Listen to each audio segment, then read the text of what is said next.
今日も一日お疲れ様。お疲れジャパニーズのゆりこです。このチャンネルでは日本語を勉強している皆さんと一緒に夜寝る前に日本文化と日本語を楽しくゆっくり勉強するチャンネルです。今日は少し大人なテーマですが、日本語学習者としてはとても大切なテーマです。日本語にははっきり言わないことで相手を安心させる表現や考え方があります。特に恋愛や大人の会話では文法が正しい日本語でも使い方を間違えると危険なことがあります。今日は外国人学習者が誤解しやすい大人の日本語を N2、N3 レベルの語彙、文法、文化と一緒に整理していきます。まずはじめに、大人の日本語で使わない表現。ここからは少しだけ大人な日本語です。日本語を勉強している外国人が意味はわかっているのに使うと危険な表現があります。例えば次の言葉です。エッチしよう。なぜ問題になるのか、文法的に見ると、エッチしようは名詞プラスしようで、文法としては間違いではありません。しかし日本語では文法的に正しいイコール自然に使えるとは限りません。というのも、この表現は少し軽い、雑、下ネタ扱いになりやすいです。多くの日本人女性の受け取り方は、急に何？距離感バグってない？私のことをどう思ってるんだろう。特に関係性が浅い、初デート、まだ曖昧な段階では、かなり警戒されます。エッチは確かに直接語ではありませんが、軽すぎる、冗談か本気かわからない、相手に判断を丸投げしているという弱点があります。結果として真剣さがない、大切にされていない印象になりやすいです。日本語ではエッチしようは恋愛の流れというより、男友達の冗談、空気を壊す一言、下ネタのノリに近い扱いです。ムードを作る言葉ではありません。じゃあ、セックスしようはどうか。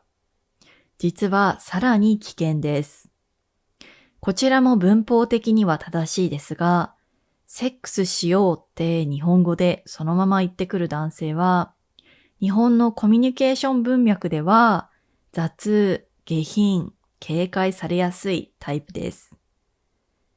日本語ではあまりにも直接的すぎる印象があります。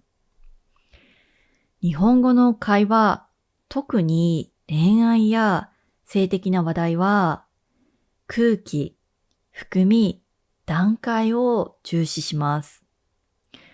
いきなりセックスしようは前振りゼロ、感情の共有ゼロ、相手の気持ち確認ゼロ。つまり命令に近い印象になります。そして恋愛ではなく性欲の処理のような風に聞こえます。私じゃなくても誰にでもそういうこと言ってるのかなとか、関係性を大事にしていないな。断ったらどうなるんだろう。安心感がね、一気に消える表現ですね。ただもちろんこれらの表現もすでに関係がある、または冗談を言い合える関係なら大丈夫です。でも本気のお誘いの時は使わない方がいいかもしれません。次に、英語直訳は実は危険です。英語では言葉で意思をはっきり伝えるという考え方が基本にあります。例えば、Do you want to have sex? と聞いて、Yes or No で答えますね。しかし、一方、日本語では言葉だけで判断しません。日本語で重要なことは省略と含意です。日本語では主語を言わない、目的を言わない、結論を言わないといったことで相手に判断する余地を残します。英語をそのまま直訳すると日本語では圧が強く逃げ道のない表現になってしまいます。日本語の正しい順番。さて、日本語では何を言うかより順番が大切になっていきます。ステップ1、気持ちを先に言う。例えば、もう少し一緒にいたい。今日は帰りたくないな。この段階では、行為や場所、目的は言う必要がありません。まず、一緒にいたいという気持ちだけを伝えます。そうすることで、相手がどう感じているかを言葉や反応から確認できます。そしてステップ2、クッション言葉を入れましょう。無理なら全然いいよ。嫌だったら言ってね。これは条件表現プラス配慮表現です。相手にね、断っても大丈夫なんだというね、印象を与えることができます。ステップ3、反応を見る。日本語では迷いがあるイコールノーに近いと判断します。例えば、沈黙が遅い、返事が遅い、表情が硬い。この場合は進まないのが正解です。このように日本語では相手の反応に迷いがある場合、先に進まないことが大切です。迷いがある反応が見えた場合は、これ以上進まないのが正解。では次に、外国人学習者が使いやすいけど、日本語では注意が必要な表現を見てみましょう。1、ホテルへの誘い方。ホテルに行かない？休憩しない？これらの表現は N2 で学ぶ否定疑問文です。相手にイエスを期待する形であり、そのため断りにくくなります。なので一番自然なのはもう少し一緒にいたい。理由は場所を限定しない。行為を言わない。判断を相手に任せているからです。はい。さて、次が今日の授業で一番大事なポイントですが、女性の返事は言葉ではなく理由で見ましょう。日本語では同じ言葉でも意味は一つではありません。特に女性の返事は相手への配慮、場の空気感、それから安全性などを同時に考えて言葉を選ばれることが多いです。まずはじめに、私も。これは返事が早い、声が自然、目線が合う。こういった場合には言葉と気持ちが一致しています。大丈夫。大丈夫は実は多義語です。否定に近い場合、例えば間がある、声が小さい、話題を変える。これらは今回はやめたいという意味ですね。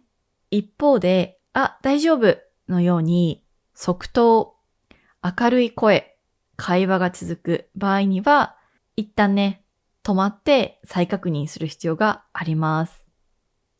次に、いいよ。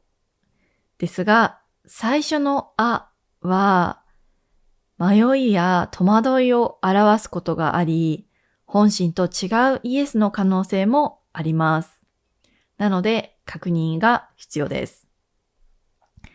次に、ちょっと未完の文は日本語では否定を表します。この反応が出たら、それ以上進まない方がいいです。終電が、理由を使った断りは日本語ではよくありますが、理由イコール本音とは限らない。この場合はね、もう潔く諦めた方がいいと思います。さて、番外編ですが、例えばこんなセリフがあります。何もしないなら一緒に泊まってもいいよ。この言葉は何もしない前提で OK ですが、実は完全な OK ではない。とても繊細なラインです。もし本当に何もしない場合には、相手の女性は私には魅力がなかったのかなというふうにね、悩んでしまうこともあると思うので、ちょっとね、相手の言葉をはっきり鵜呑みにせずに、臨機応変にね、対応した方がいいかなって思います。次に番外編 ② ですが、女性から終電なくなっちゃった。これはかなり前向きなサインの可能性があります。ただし、あんまりね、深く聞かずに察してほしいっていうのが前提です。そして皆さんが使った方がいいおすすめのフレーズも紹介します。無理しないでいいよ。選択肢を与えることは日本語では思いやりです。また、終電大丈夫？これはね、安全を気にしているし、下心だけではないという印象を与えることができるので、日本ではとてもね、便利な言葉になっています。ぜひね、これらの言葉をマスターしていただけたらなって思います。はい。ということで、本日のまとめです。日本語では恋愛や性的な話題に関しても直接言わないことが大事です。また、日本語の順番を守りましょう。それからね、クッション言葉を使いましょう。相手にね、迷いがあれば無理に進まない。これらはすべて女性をね、守るための日本語です。日本語が上手かどうかよりも、相手が安心しているかどうか、これが大人の日本語です。これからも少しずつね、こういったテーマも、取り上げていきたいと思っているので、ぜひね、皆さんからのリクエストがあったらお待ちしています。ということで、皆さん今日も一日お疲れ様でした。今日はゆっくり休んで、次の授業までによく復習しておきましょう。それではおやすみなさい。